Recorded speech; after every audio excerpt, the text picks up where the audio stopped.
So, hi everyone, welcome back to my channel. And for today, I will be talking about Delhi through the ages, the making of its early modern history. First of all अभी बहुत बच्चे बोलेंगे कि explanation की video मत बनाओ, important question answers की video provide कर दो. सो वो वाली वीडियो मैं आपको पहले से ही प्रोवाइड कर चुकी हूँ, उसका लिंक आपको डिस्क्रिप्शन में मिल जाएगा. So you can check that video also, जो कि इंपॉर्टेंट क्वेश्चन आंसर्स की. बट आई विल से कि पहले आप ये वाली वीडियो देख लो, जिसमें मैं आपको एक्सप्लेन करने वाली हूँ all the units of history first semester Delhi through the ages. And ये आपका मेनली बीकॉम ऑनर्स का पेपर है, जो कि है मेनली आपका जेनरिक इलेक्टिव का, that is GE. So GE का पेपर है आपका बीकॉम ऑनर्स के बच्चों का मेनली. एंड अगर आप कोई और कोर्स की भी तो मुझे कमेंट्स में बता सकते हो, और अगर कोई और टॉपिक पे वीडियो चाहिए do let me know in the comments. So here you have the 4 units, that is unit 1, unit 2, unit 3 and unit 4. And explanation video तो ये आपकी होने वाली है. इंपॉर्टेंट क्वेश्चन आंसर्स की वीडियो मैं आपको ऑलरेडी प्रोवाइड कर चुकी हूँ, लिंक आपको डिस्क्रिप्शन में मिल जाएगा. वीडियो को लाइक जरूर कर देना, बिकॉज बहुत बच्चे जो है वीडियो के एंड तक जो है लाइक करना भूल जाते हैं. So let's begin the video now. First of all, we have the unit 1, that is ancient Delhi and adjoining sites. Indraprastha, Ashokan edicts. Then you have the Mehrauli iron pillar and then you have the Lal Kot. इनके बारे में आपको एक normal explanation देने वाली हूँ आपको. सबसे पहले आता है आपका एंशियंट दिल्ली. ये एक हिस्टोरिकल साइट है जो कि date dates back to Mahabharata era. So Mahabharata का एरा आपको पता होगा. According to legend it was the capital of Pandavas, जिन्होंने रूल किया था over the region around 3100 BCE. Later in the 6th century BCE, इस particular area को like it was known as Indraprastha and was ruled by Pandavas descendants the कुरु dynasty. तो उन्होंने जो फिर उसको इसके बाद जो है रूल किया था, मतलब महाभारत के बाद उन्होंने उसको रूल किया था. Next is the Mauryan empire. So Mauryan empire जो कि अशोका का also had a significant impact on the history of Delhi. वो बिल्ड हुआ था several edicts in the region and include करते हैं वो famous Ashokan pillar in Meerut. Meerut जिसे हम कहते हैं. जो पिलर है ये मेड है by of a polished sandstone and वो अभी तक खड़ा है like over 42 feet tall. And ये कंटेन करते हैं इंस्क्रिप्शंस जो कि प्रोक्लेम करते हैं अशोकास के कमिटमेंट को to non violence and tolerance. Then हम बात करने वाले मेहरौली का आयरन पिलर, जो कि अनदर नोटेबल मॉन्यूमेंट है दिल्ली का. ये 23 फीट टॉल है आयरन पिलर, जो कि डेट है back to the 4th century CE. और despite being exposed to the elements for over 1500 years, ये जो पिलर है अभी तक इस पर बिल्कुल भी रस्ट नहीं लगी है, और ये बहुत ज़्यादा फेमस है इस चीज़ के लिए भी. ये कंसीडर किया जाता है a marvel of ancient Indian metallurgy. With this we are coming to the next thing, that is Lal Kot. Lal Kot जो एक एंशियंट फोर्टिफिकेशन है लोकेटेड इन मेहरौली दिल्ली, और ये बिल्ड हुआ है in the 8th century CE by the Tomar Rajput, जो कि सर्व करते हैं as the capital of Tomar dynasty. जो फोर्टिफिकेशन है वो एक्सपैंड हुई थी by subsequent rulers including the चौहानास and Chauhan system कहेंगे, चौहान्स एंड तुगलक्स. टुगेदर अगर देखें ये साइट्स जो है वो एक ग्लिम्स देती है into the rich history of Delhi and the many civilisation that have called it home over the centuries. With this we are coming to the next unit, that is unit 2. Unit 2 में हमारे पास है from settlements to cityscape, understanding the 10th to 14th century sites of Delhi. First of all we have the city of Delhi. ये एक rich और complex history है और जो कि स्पैन है like that span several centuries. From its humble beginning जो कि as a settlement in the 10th century, it evolved into the thriving cityscape जो कि है by the 14th century. Understanding the various stages of its development, ये provide करती है insights to into the social, economic and political dynamics of the era. अगर हम बात करें 10th century में, like in the 10th century जो Tomar dynasty है, जिसे हम कह सकते हैं तोमारा डायनेस्टी भी इसको हम बोलते कई बार. सो जो तोमर डायनेस्टी है वो रूल हुई थी by the region and establish करती है एक सेटलमेंट कॉल्ड लाल कोट, जो कि सेटलमेंट जो है लोकेटेड है in the present day Mehrauli and was surrounded by walls and gates for protection. However जो लाल कोट है वो इवेंचुअली अबंडन किया गया है and a new city was founded by Chauhan dynasty in the 12th century. ये जो न्यू सिटी है इसको हम कहते हैं किला राय पिथौरा. ये एक स्ट्रेटेजिकल लोकेटेड है, like was strategically located on a hilly and was also fortified with walls and gates. इसका जो सेंटर ऑफ ट्रेड है, like it was centre of trade है ये एंड कॉमर्स, जो कि अट्रैक्ट करते हैं people from various parts of India. Qila Rai Pithora जो है ये like was also the capital of Chauhan dynasty and ये फ्लरिश हुआ था अंडर देयर रूल, मतलब चौहान डायनेस्टी के टाइम पे ये बहुत ज्यादा फ्लरिश भी हुआ था. हाउएवर अगर हम देखें 13th century में जो सिटी है वो सैक हो जाती है, डिस्ट्रॉय हो जाती है by Mongols and it was then rebuild by the Khilji dynasty in the 14th century. And जो न्यू सिटी है वाज कॉल्ड सिरी. So ये जो this new city was larger and more prosperous than its predecessors and was a hub of trade and commerce. तो ये एक hub था trade and commerce का. It was also the capital of Delhi Sultanate जो कि rule हुई थी over the large part of North India. Next we have is Siri जो कि है was designed to accommodate the needs of growing population and it had a several features that are ahead of the time. मतलब कि वो उस time की नहीं थी, इस टाइम की हमें like current टाइम की हम उसे कह सकते हैं फ्यूचर टाइम की, but not at that time. For instant जो कि सोफिस्टिकेटेड ड्रेनेज सिस्टम था इसमें that ensure a proper disposal of waste and prevent करता है स्प्रेड ऑफ डिसीजेस. और ये सिटी थी उसमें सेवरल मार्केट्स थी, मॉस्क थे एंड अदर पब्लिक बिल्डिंग्स थी. जो 14th सेंचुरी है उसको एक टाइप से कंस्ट्रक्शन है. Also saw the construction of another cities like within the Delhi called Tughlakabad. ये जो सिटी है इसको हम तुगलक डायनेस्टी भी कहते हैं. लाइक ये बनाई गई थी बाय द तुगलक डायनेस्टी जो सक्सीड करती है खिलजीज को. एंड जो तुगलकाबाद है वाज लार्जर देन सीरी, मतलब सीरी से बड़ी थी एंड एक फोर्टिफाइड थी with walls and gates. And ये डिजाइन हुई थी to be a centre of trade and commerce and उसमें सेवरल मार्केट्स थी एंड अदर कमर्शियल एस्टेब्लिशमेंट्स थी इसमें.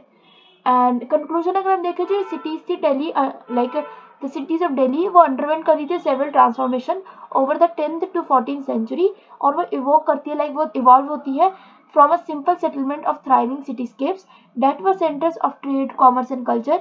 एंड ये अंडरस्टैंड करती है history of these cities and provide करती है insights into the social economic and political dynamics of the era. With this we are coming to the next, that is unit 3, 16th and 17th century Delhi. So इसमें हमारे पास दो चीजें, पहला है Humayun garden Tom.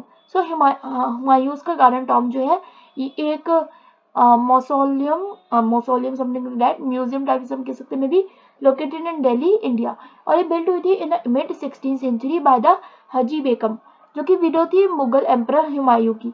And ये जो tomb है वो लोकेटेड है in the centre of the large garden जो कि डिवाइड है into the four main parts by the water channels reflecting pools and walkways. ये जो गार्डन है ये नोन है as the Charbagh and is typical example of Mughal garden design. अगर हम बात करें जो टॉम है itself is constructed by red sandstone and white marble and is a prime example of Mughal architecture. सो एक बार हुमायूं गार्डन टॉम से कंटिन्यू कर लेते हैं. डेट इज कि हुमायूं गार्डन टॉम जो है ये एक म्यूजियम टाइप ऑफ म्यूजियम था जो कि लोकेटेड है इन दिल्ली इंडिया. ये बिल्ट हुआ था in the mid 16th century by Haji Begum जो कि एक विडो थी मुगल एम्परर हुमायूं की. जो टॉम है ये लोकेटेड है in the centre of large garden जो कि डिवाइडेड है into the 4 main parts by water channels reflecting pools and walkways. जो गार्डन है is known for the Charbagh and is typically example of Mughal garden design. जो अगर हम बात करें टॉम के बारे में, जो टॉम है itself is constructed of red stone and a white marble and एक प्राइम एग्जाम्पल है मुगल आर्किटेक्चर का.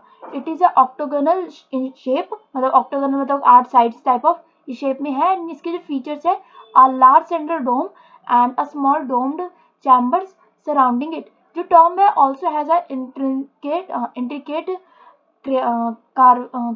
कार्विंग या तो मतलब एक तरह से जैसे होता है ना कि हम दीवारों पे लिखते हैं टाइप ऑफ, तो क्रेविंग्स वगैरह है वहाँ पे, कार्विंग से हम कुछ कहते हैं ऐसा. And decoration including the geometric patterns and calligraphy.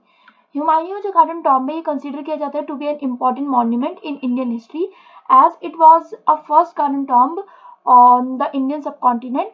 And ये सर्व करता है as an inspiration for the construction of Taj Mahal which was built by Shah Jahan Humayun's great grandson. मतलब कि हुमायूं जो ग्रेट ग्रैंडसन है दैट वाज शाहजहां जिन्होंने बिल्ड किया था Taj Mahal.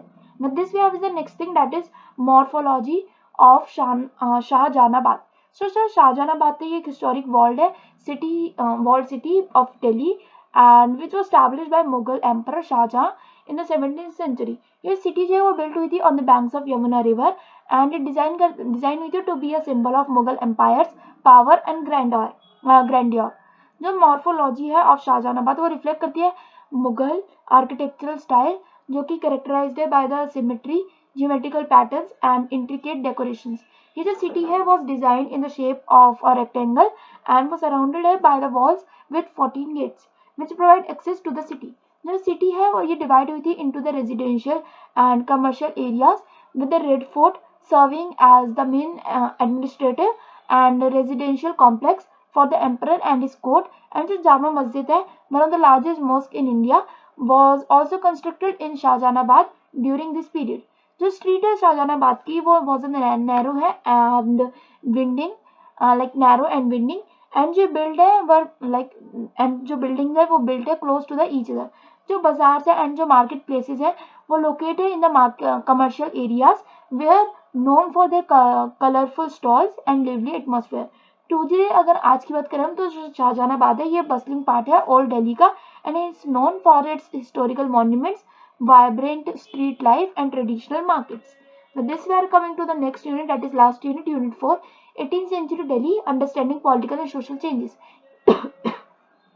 So 18th century Delhi में कौन कौन से चेंजेस हुए हैं, that is political and social changes. So अगर हम बात करें 18th century Delhi के बारे में तो Delhi was the capital of Mughal Empire and was most powerful empire in South Asia at the time. However जो 18th century है वो मार्क करती है significant political and social changes in Delhi throughout the Mughal Empire. बात करें तो political changes के बारे में, that is decline in the of the Mughal empire. जो मुगल एम्पायर है was in the state of decline in the 18th century क्योंकि वो वीकन हो गया था central authority, provincial rewards and because of these things and declining revenue. This made it difficult for the emperors कि वो maintain कर सके अपना control over their empire.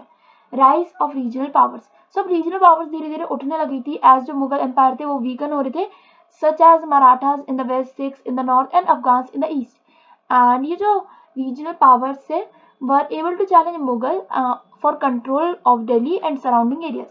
Then we have the British influence. So the British East India Company थी वो establish होती है a trading post in Calcutta in 1690 and वो gradually expand कर रही थी their presence in India. By the 18th century उन्होंने establish कर दी थी themselves as a major power and they were able to influence the politics of Delhi as the surrounding areas. With this we are coming to the social changes. So first we have the religious and cultural changes. So the 18th century है saw the rise of various religious and cultural movements such as Bhakti movement and Sufism. So Bhakti movement and Sufism के बारे में अगर आपको एक different video चाहिए do let me know because इसके ऊपर मुझे याद है मैंने अपना 11th या 12th में प्रोजेक्ट भी बनाया था.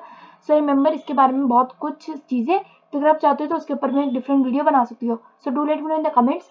ये जो मॉन्यूमेंट्स है वो brought about changes in the religious and social practices of the people of Delhi and the surrounding areas. Emergence of new social groups. तो बहुत ज़्यादा न्यू सोशल ग्रुप्स एमर्ज होने लगे थे such as Maratha, Sikhs and Jats because जो decline होता है Mughal empire का. सो जिससे की वजह से जो राइज हो रहा था रीजनल पावर्स का. ये जो ग्रुप्स है वो एबल टू एजर्ट लाइक वो अपनी पावर को एजर्ट कर पा रहे थे एंड इन्फ्लुएंस कर पा रहे थे पॉलिटिक्स ऑफ दिल्ली को एंड सराउंडिंग एरियाज को. Then economic changes. So economic changes थे 18th सेंचुरी में. एक सिग्निफिकेंट चेंजेस हमने देखे इकोनॉमी में of Delhi and the surrounding areas with the growth of trade and commerce. So जो ब्रिटिश ईस्ट इंडिया कंपनी है उन्होंने प्ले किया था एक significant role in this as they were able to establish trade links with Delhi and the surrounding areas. Overall अगर हम देखें जो 18th सेंचुरी है was the time of significant political and social changes in Delhi and surrounding areas. As जो Mughal empire है उन्होंने decline होता जा रहा था एंड जो रीजनल पावर्स थी वो एमर्ज करती जाती. ये चेंजेस की वजह से सिग्निफिकेंट इम्पैक्ट की वजह से हिस्ट्री ऑफ इंडिया जो है वो शेप करती है its future. And with this I will end this video here only. All the best for exams. Stay safe, stay positive and important question answers की video already uploaded है, so उसका link आपको description में मिल जाएगा. Stay safe and thanks for watching. Bye bye.